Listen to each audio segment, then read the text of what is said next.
Right guys, welcome back. We started looking at Pythagoras last lesson and we're going to do another lesson like I say. We're going to take it one step further today.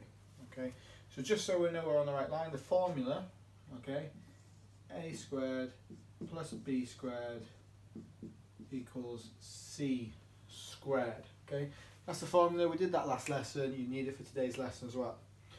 If you remember, I said that a and b were the two shorter sides for me. C is always the longer side for me. There are different ways, but as I said, I'm going to have C as the longest side. So in this one, okay, first of all, we need to label the sides, okay?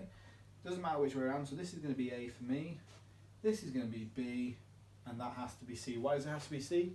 Because C is the longest side. Longest side is always opposite the right angle. Okay, so I've labelled it, now I need to substitute. So I've got A is 3, so we've got 3 squared.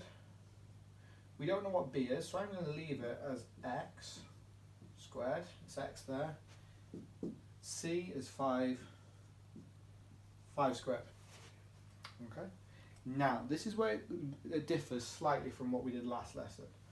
We've got the unknown on the left-hand side with this here. So what I'm going to do is I'm going to take this unknown here, and I'm going to put it on that side. Okay, whatever it's doing on one side, it's doing the opposite on the other. This is a positive 3 squared. So on the other side, it's going to be a negative 3 squared. So what we've got is x squared equals 5 squared minus 3 squared, like that.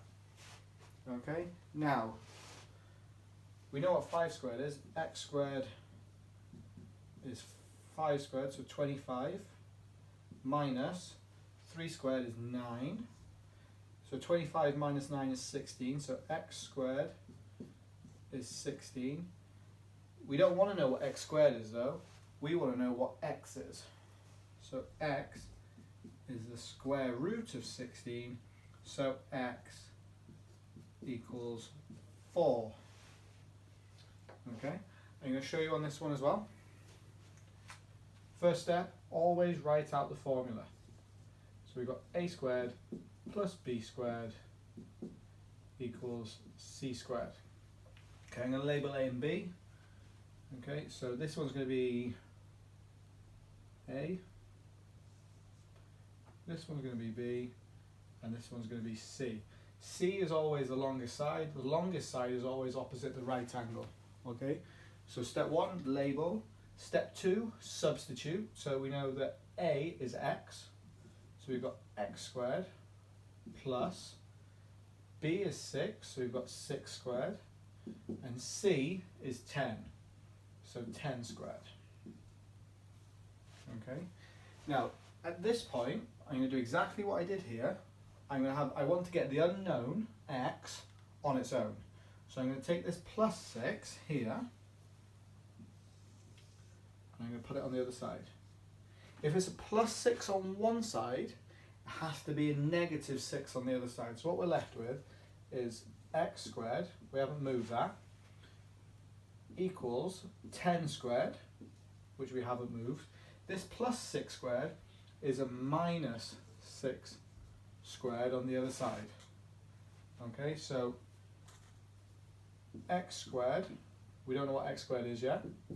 10 squared is 100, minus 6 squared is 36. X squared equals 100 minus 36 is 64, but we don't want to know what x squared is, we want to know what x is. So x is the square root of 64, so x equals 8 centimeters. Okay, so let's get our success criteria. So step 1, label. Okay, label the sides. What I mean by that, label it A, B and C.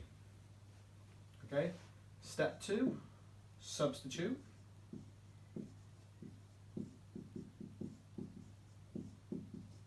Okay, so when I put that in, so A is 3 on this one, B was x, C was 5. So put your values from the triangle into your equation.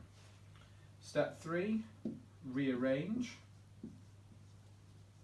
This is where it gets slightly different from last lesson. Okay, when I'm being rearranged, when we move this 3 squared to the other side, when we moved this 6 squared to the other side, we rearranged it. We rearranged it so that we get the unknown, the bit we don't know, on its own. Okay, that's the whole point of doing that. You want to get the unknown on its own. Okay, step 4 then, okay, we're down here, is simplify. What I mean by that, when we had 5 squared and 3 squared, we had 25 minus 9, and we simplified it to 16.